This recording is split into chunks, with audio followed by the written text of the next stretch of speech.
सावन मास की महिमा की कहानी। सावन मास की महिमा, भक्ति और अहंकार का अंतर। एक समय की बात है, एक सुंदर नगर में सोमदेव नाम का एक धनी व्यापारी रहता था। वह भगवान शिव का भक्त तो था, लेकिन उसमें अपने धन और भक्ति का बहुत अहंकार था। हर वर्ष सावन के महीने में वह बहुत गाजे बाजे के साथ मंदिर जाता, कीमती रत्न और सोने के आभूषण भगवान शिव पर अर्पित करता और पूरे नगर में अपने दान पुण्य का ढिंढोरा पीटता। उसी नगर के एक छोटे से कोने में रामू नाम का एक निर्धन किसान रहता था। सावन के महीने में जब भी रामू को खेती बाड़ी से समय मिलता, वह बिना किसी दिखावे के पास के शिव मंदिर जाता। उसके पास चढ़ाने के लिए न तो सोना चांदी था और न ही कीमती आभूषण।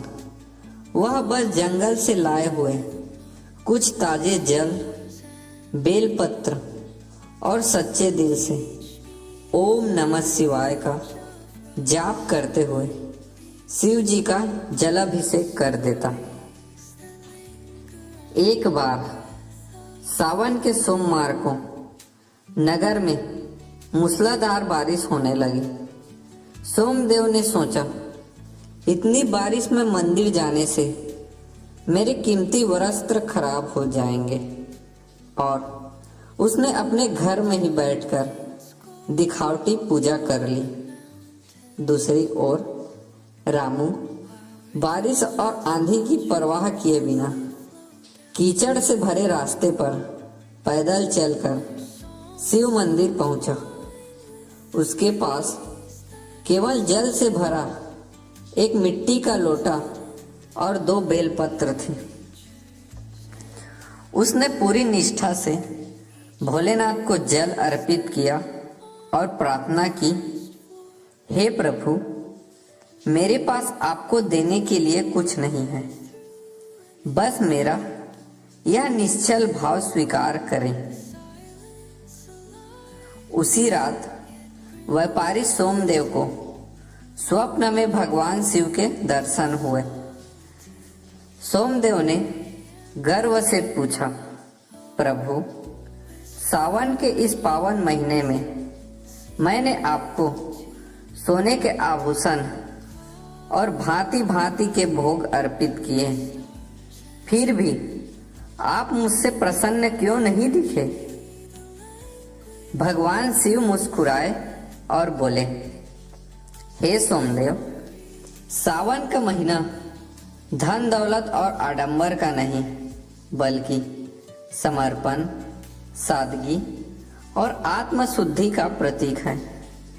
तुमने जो कुछ भी चढ़ाया उसमें तुम्हारा अहंकार झलक रहा था, लेकिन उस निर्धन ब्राह्मण ने मुझे जो जल और बेलपत्र अर्पित किए उसमें सच्चा प्रेम और अटूट श्रद्धा थी। मुझे धन नहीं, सच्चा और निर्मल मन प्रिय है। सोमदेव की आंखें खुल गई। उसका अहंकार टूट चुका था। उसने समझा कि सावन मास की असली महिमा केवल बाहरी कर्म कांडों में नहीं, बल्कि अपने भीतर के विकार और अहंकार को त्याग कर ईश्वर के प्रति निष्काम भक्ति में है। जय महादेव। कहानी की सीख। सावन का पवित्र महीना हमें सिखाता है कि ईश्वर को प्रसन्न करने के लिए बड़ी बड़ी वस्तुओं की आवश्यकता नहीं होती। सादगी, पवित्र मन और सच्ची श्रद्धा से चढ़ाया गया एक लोटा जल भी महादेव को अति प्रिय होता है। हर हर महादेव। जय शिव शंभु।